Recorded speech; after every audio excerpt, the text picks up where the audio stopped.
I'm Karen, 27 years old. My husband Steven is the same age, and we got married last year. We both work full-time. I'm a nurse and Steven is in pharmaceutical sales. We met at a happy hour event organized by a co-worker. I love a good drink, so that evening, the after-work cocktails tasted especially good. We had crossed paths before, but that night was the first time we really talked. Our drink preferences clicked and we hit it off. Every time we met, it was fun and comfortable.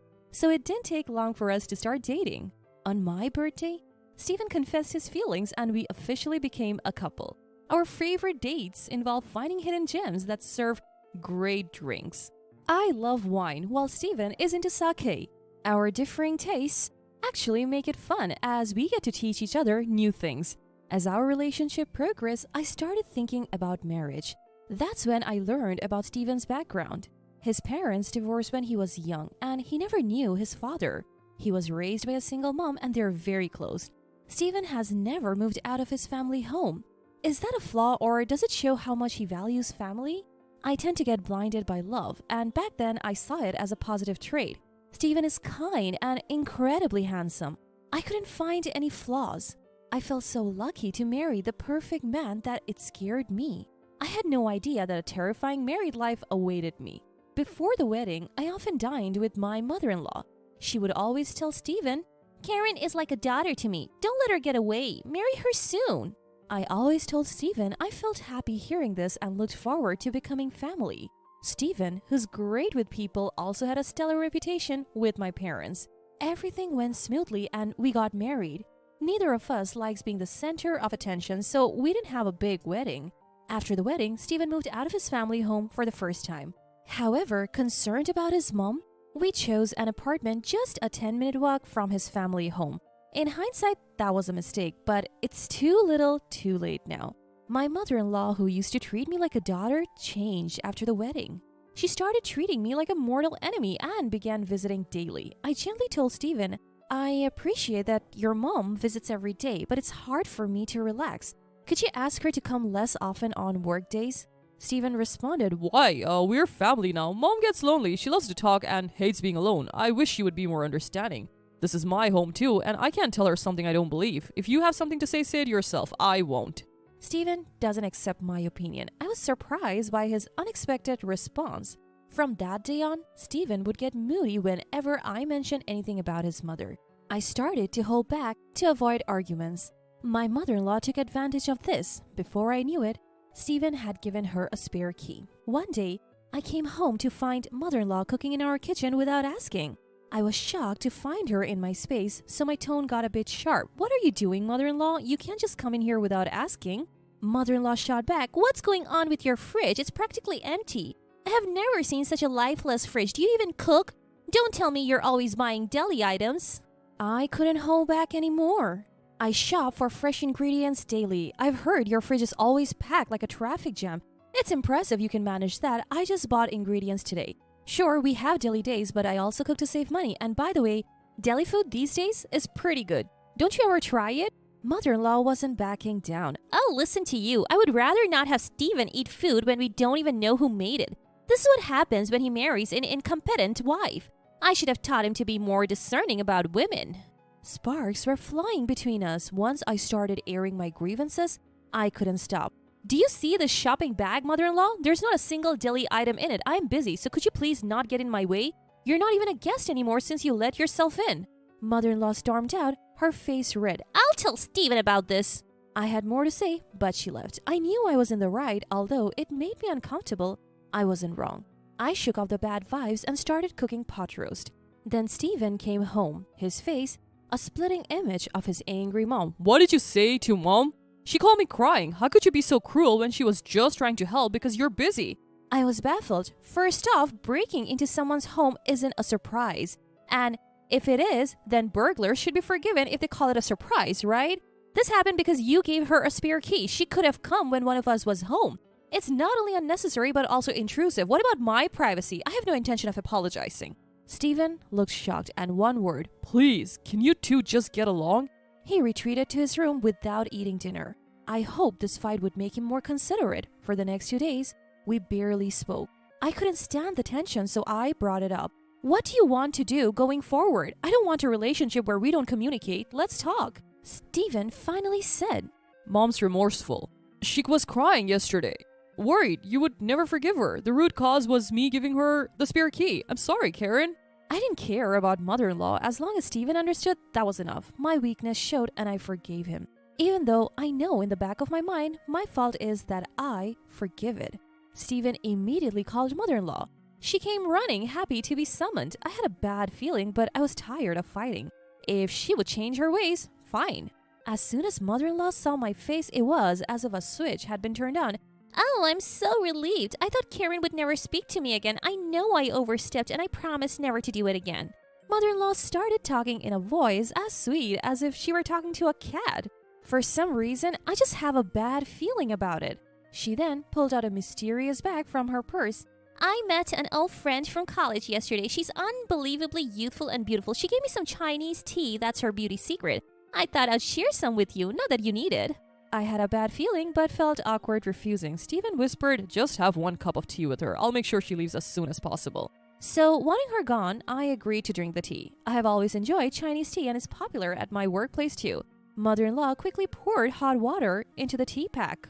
This tea is supposed to be good for your skin and boost female hormones. You guys are thinking about having kids soon, right?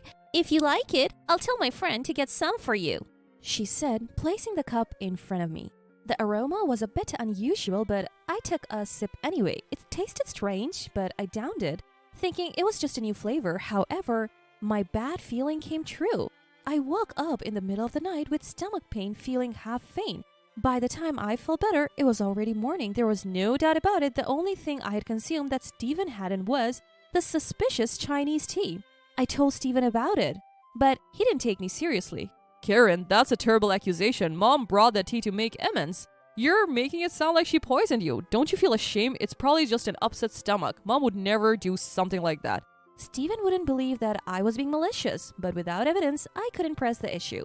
Still, I have been wary of anything from mother-in-law since then. Just before Steven's birthday, mother-in-law called. Karen, I'm cooking for Steven's birthday. You can come or not, it's up to you. You're busy, right? Maybe you should take some time to refresh yourself. She was planning to celebrate Steven's birthday without me. I have been scared to eat anything from her since that day. And homemade food was out of the question. But I was planning to spend Steven's birthday together, so I felt upset.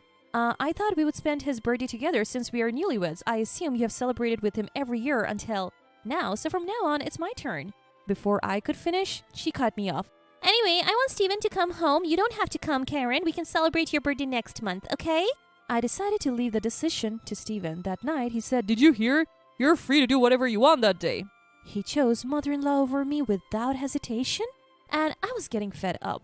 On Steven's birthday, he was in high spirits and it made me feel sick. My feelings for him started to wane. He seemed to enjoy celebrating with just his mom becoming more of a mama's boy, and they started dining out together more frequently. I'm busy with work and can't focus on that all the time. A month flew by and it was my birthday. We usually celebrated at our favorite restaurant. I assumed this year would be the same, but Steven surprised me. Mom wants to celebrate your birthday with us. She would be happiest if you two got along. I was so shocked, I froze. Steven, still in high spirits, didn't notice. I said, I wanted to celebrate just with you, Steven. We weren't together on your birthday, so let's spend mine together. For some reason, Steven thought I was being polite. No, you don't have to hold back. Mom offered, so it's fine. He just didn't get it. I had no choice but to be firm. Steven, no offense to mother-in-law, but I want to spend my birthday just with you. I want to go to our special restaurant. Then Steven suddenly got angry. Don't waste Mom's kindness. You're heartless. Why haven't you noticed that Mom didn't invite you to my birthday? Just do as I say. It's already a hassle. I was done arguing. And then came my birthday. Instead of a restaurant, we were at home and of course mother-in-law was there. Neither of them seemed interested in my low spirits. I started to get angry as I saw them enjoying themselves in the kitchen. Then the lights went out and the cake came in. I was angry, but the cake helped me cool down a bit. Before blowing out the candles, mother-in-law announced she had a gift. I bought a wine worth $5,000 for your birthday celebration. Let me uncork it right away. The packaging looked worn and the cork was crumbling. Is this what they call vintage? Mother-in-law poured a generous amount of wine into my glass. Even in the dim light, I could see the wine was cloudy. Memories of the Chinese tea incident came flooding back. I took a small sip. What is this? I spat it out immediately and turned on the lights. I turned the bottle of mother-in-law's so-called $5,000 wine upside down in the kitchen sink. Wine flowed down the drain. Stephen quickly grabbed the bottle from me. You're terrible. Apologize to Mom. What do you think you're doing? I saw what it meant to have a face filled with anger. Stephen was glaring at me. I poured wine into the glass Stephen was holding. Can you drink this then? Stephen looked puzzled but stubborn. He took a sip. At that moment, mother-in-law shouted, Stephen, don't drink it! Too little, too late. He spat it out immediately. What the heck is this? Mother-in-law took the wine away from Stephen. A shocked Stephen asked, Mom, where did you buy this wine? We need to file a complaint. This is fraud. It's spoiled.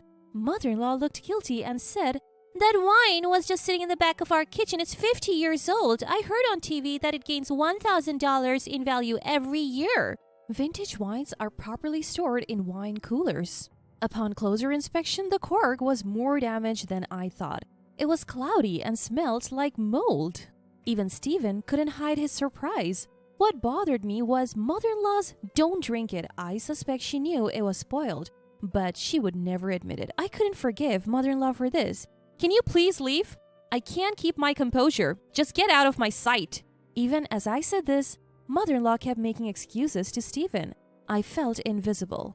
But even mother-in-law, clearly uncomfortable, made a hasty exit. After she left, Stephen said something unexpected. Mom doesn't drink, so she wouldn't know. Good thing we didn't give it to anyone else. Even after all this, Stephen defended mother-in-law as if it were an accident? At that moment, my feelings for him cooled. My resolve solidified against Stephen, who defended mother-in-law despite what she had done to me. I had been turning a blind eye to his excessive attachment to his mom. I want a divorce now. I presented Stephen with divorce papers I had kept just in case. He was speechless. When he asked why, I said, Ask yourself. Do you know how much I have put up with? I have reached my limit. Then without asking, on top of that, he deeply apologized, saying, I won't do it again. You're the one for me. He started confessing to multiple affairs. I had suspected infidelity, but I was shocked to hear about 4 different women. I had no more doubts. I decided to divorce him. There was no need for a private investigator. Evidence of his affairs was plentiful.